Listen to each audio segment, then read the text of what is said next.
পারে না। কবর দে রে কবর দে, কবর দে রে কবর দে,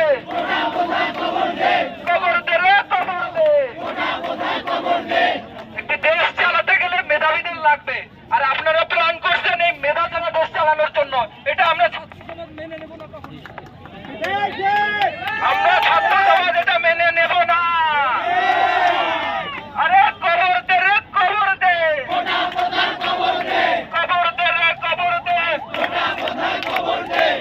আমাদের এই বাংলাদেশ আমরা বৈষম্যহীন দেশ হিসেবে গড়ে তুলব। মুক্তিযুদ্ধের পর বৈষম্যহীন দেশ হিসেবে গড়ে উঠেছে, এখন কেন আবার বৈষম্য? আমরা স্বাধীন হয়েছি, আমাদের এই স্বাধীন দেশে আমরা স্বাধীনভাবে বাঁচতে চাই। আমাদের সবার সবার অধিকার থাকবে এখানে, আমাদের এই দেশে কোনো কোটা রাখতে পারে না। বাংলাদেশ এগিয়ে যাবে মেধাবীদের দ্বারা, এখানে কোনো কোটা দিয়ে অমেধাবীরা আসতে পারবে না। এখানে বাংলাদেশকে এগিয়ে নিয়ে যেতে গেলে মেধা লাগবে, লাগবে লাগবে, মেধা লাগবে। কবর দে রে কবর দে, কবর দে রে কবর দে। এরপরেও যদি আজকে হাইকোর্ট রায় দিয়েছে, এই রায় যদি বহাল থাকে তাহলে আমরা ছাত্র সমাজ এর বিরুদ্ধে অবস্থান গ্রহণ করবো। আমরা কি থাকবো?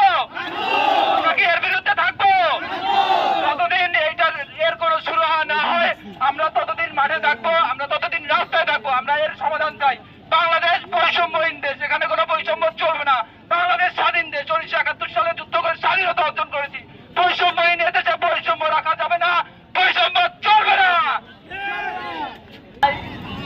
বন্ধুরা, আমরা এখানে উপস্থিত হয়েছি আমাদের সবার একটা উদ্দেশ্য আছে।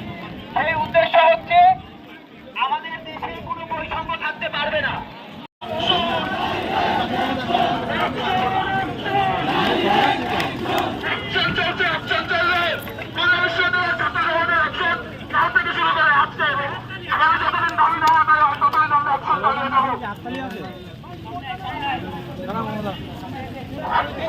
আমার